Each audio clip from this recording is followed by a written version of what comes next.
ஏன்னா இங்கே நிறைய சின்ன பசங்க நிறைய பெண்மணிகள் வந்து அந்த நியூஸ் சேனல் பெருசாக பார்க்கறதில்ல.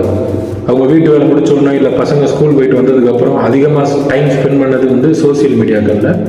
ஸோ சோசியல் மீடியாக்களில் விஜய் அவர்களோட ரசிகர்கள் பண்ண கேம்பெயின் வந்து ரொம்ப அதிகம். விஜய் அவர்கள் சோசியல் மீடியாவில் வந்து ரொம்ப ஸ்ட்ராங், அது உங்கள் எல்லாருக்குமே தெரியும்.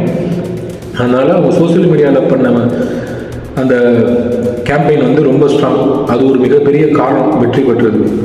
ஏன்னா பொதுவாக வெளியில் வந்து மக்கள் வந்து பொதுவான கருத்து என்ன இருந்ததுன்னா திமுக ஜெயிக்கும்னு இருந்தது. ஆனால் சோசியல் மீடியாக்கெல்லாம் மாறாக விஜய் ஜெயிப்பார்னு ஒரு கருத்து நிலவிக்கிட்டே இருந்தது. கடைசியாக இன்னைக்கு சோசியல் மீடியா தான் வின் பண்ணியிருக்கு. ரியாலிட்டியை விட நமக்கு அந்த ரீலில் இருக்க அந்த சோசியல் மீடியா தான் நமக்கு இன்னைக்கு வந்து ரூல் அவுட் பண்ணியிருக்கு.